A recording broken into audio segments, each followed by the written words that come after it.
What is up, guys? It is your friendly neighborhood Dingo, and today I've got a video that's coming out of the UK, and I have noticed a trend in a lot of Muslims realizing, wait a minute, our own actions, our own behavior, it has led to some consequences. People are talking about Islam more openly on the internet today. People are criticizing our religion, our people who are engaging in behaviors that Western cities, Western civilization has not really seen at this level before.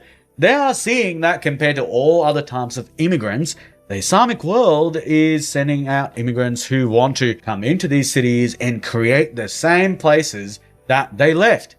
Islamic enclaves are popping up all over Europe. There are multiple Sharia courts in countries like the UK. We have animal welfare issues now with halal slaughter becoming very commonplace. And we have a lot of Islamic gangs feeling like they can take over a lot of dirty money businesses, whether it be vape shops or other types of money laundering. They are all doing it.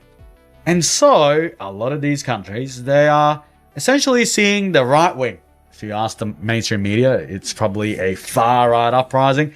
But a lot of right wing movements are popping up all over the Western Hemisphere in response to the massive change that is happening everywhere due to Islamic immigration. Now, here is one such Muslim who had this to share, and I feel like this is really a response to what people like him and, especially in the UK, what a lot of Pakistani Muslims have been doing with the grooming gangs.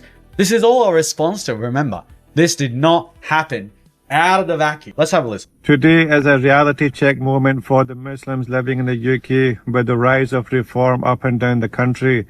The sentiment of the public is not in your favor, it's not in the favor of immigrants, and this is a reality check that we have to accept. As Muslims living in the UK, we need to understand that the trajectory where this country is going is anti-Islam, okay?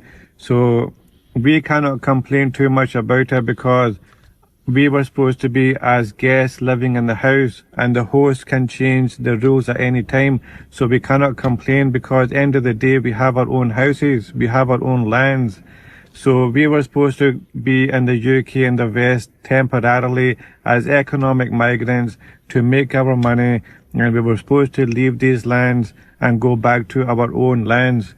But what happened was we forced ourselves to be in an environment where it's not suitable for us to practice Islam in the first place. The rules of the house do not conform to Islam in the first place. So now the host is saying that your values and our values do not align.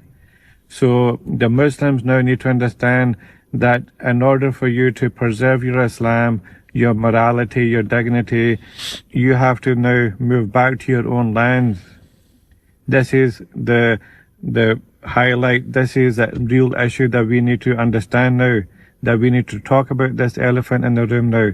There's no point denying these things. There's no point putting your head in the sand. You have to have these conversations now, that we have to question our existence in the UK. And for that, of our kids, that do we want to be in an environment where we are not wanted, where our